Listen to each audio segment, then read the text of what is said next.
Student मैं वैश्विता को from Krishna institute. देखिए आज का हमारा टॉपिक है 18वीं लोकसभा तक का सफर का पार्ट 2। देखिए मैंने इससे पिछली वीडियो में पार्ट 1 को डिफाइन किया था।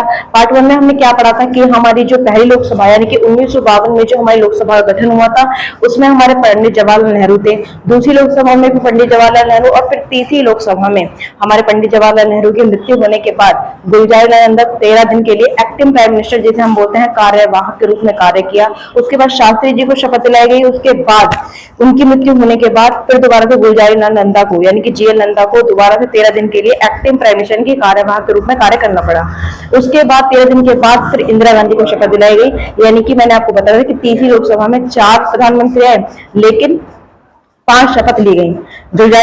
गुलजारीलाल नंदा ने 2 बार शपथ ली। उसके बाद फिर मैंने आपको बताया था कि चौथी लोकसभा में भी wait and find Indira Gandhi, 5वीं लोकसभा में भी इंदिरा गांधी, लेकिन 6ठी लोकसभा में हुआ क्या कि गैर कांग्रेसी सरकार बनी। क्यों? क्योंकि मैंने आपको बताया था कि इंदिरा गांधी ने इमरजेंसी लागू करने के बाद, आपातकाल लगने के बाद उनको वो बहुत बुरी तरीके से वोटों से हारी। उसके बाद हमने 2 देखे थे यानी कि गैर कांग्रेसी सरकार बनी थी और हमने 2 प्रधानमंत्री देखे थे।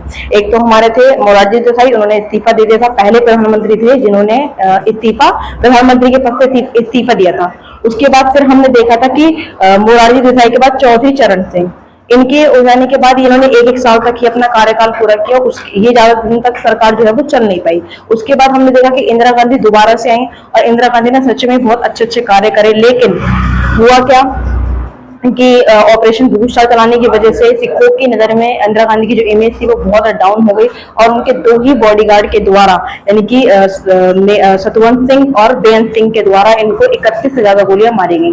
अब यहाँ पे इंदिरा गांधी की वापसी रही 31 अक्टूबर 1984 को। इंदिरा गांधी की मौत हो जाने के बाद राजीव गांधी को बिठाया गया। राजीव गांधी बनना नहीं चाहते थे, ये हमने पहली वीडियो में डिस्कस किया था कि राजीव गांधी प्राइम मिनिस्टर बनना नहीं चाहते थे। उसके बाद उन्होंने भी बहुत अच्छा काम किया, शिक्षा नीति लेकर आए और नए एनसीआर का कॉन्सेप्ट लेकर आए। और फिर राजीव गांधी के बाद देखिए यहाँ पर राजीव गांधी क्या भी मर्डर हो गया और उसके बाद कौन आए, फिर भी 1-1 साल के बाद ही गैर कांग्रेसी सरकार है, वो ज्यादा समय तक चल नहीं पाई। उसमें हमने 2 देखे, एक तो थे हमारे बीपी सिंह और एक थे हमारे चंद्रशेखर। उसके बाद फिर मैंने आपको बताया था कार्यकाल फिर दोबारा से पूरा हुआ और जो हमारी 10वीं लोकसभा थी उसमें पीवी नरसिम्हा राव हुए। उसके बाद का जो है आज हम इस वीडियो में टॉपिक पे बात छेड़ेंगे। देखिए बात करते हैं 11वीं लोकसभा में जो थे वो अटल बिहारी वाजपेयी जी आए, लेकिन वो सिर्फ 13 दिन के लिए ही आ पाए 1996 में। और उसके बाद कौन है, एच.डी. देवगौड़ा ने शपथ ली 1996 से लेकर 1997 तक। यहाँ पर भी सिर्फ 1 साल तक इन्होंने अपना कार्यकाल पूरा किया।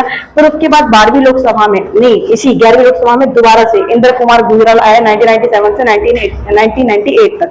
देखिए यहाँ पर 3 लोग आए, तीनों ने शपथ ली लेकिन कुछ कार्यकाल के लिए। अटल बिहारी वाजपेयी ने 13 दिन के लिए और बाकी उन्होंने 1 साल के लिए, इंद्र कुमार गुजराल ने भी 1 साल के लिए। 12वीं लोकसभा में देखे तो फिर दोबारा से अटल बिहारी वाजपेयी आए 1998 से 1990 तक।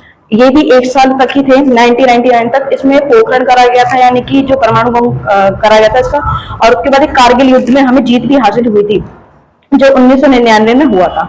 उसके बाद 13वीं लोकसभा में हमने देखा था कि अटल बिहारी वाजपेयी दोबारा जी आए और 1999 से लेकिन 2004 तक उन्होंने अपना कार्यकाल पूरा किया।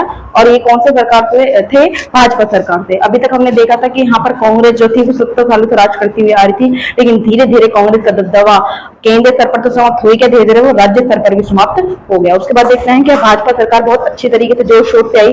उसके बाद 14वीं 15वीं लोकसभा में बताया था मनमोहन सिंह थे 2004 से लेकर 14 तक, इन्होंने भी अपना अच्छा कार्यकाल पूरा किया और कार्यकाल से ज्यादा पूरा किया। उसके बाद 16वीं और 18वीं लोकसभा में जो चले थे हमारे मोदी जी 2014 से लेके जो आज तक हैं 25 जो चल रहे हैं, नरेंद्र मोदी जी। देखिए यहाँ पर ये 14 में पहले गुजरात के सीएम थे, उसके बाद ये प्राइम मिनिस्टर बने थे। तो आई होप आपको ये 18वीं लोकसभा तक, पहली लोकसभा से 18वीं लोकसभा तक के सफर में कितने कितने पीएम आए, क्यों आए, कैसे आए, और उस सब के बारे में मैंने आपको डिटेल में जानकारी देने की कोशिश करी। अगर वीडियो अच्छी लगी तो लाइक करें और चैनल को सब्सक्राइब करें।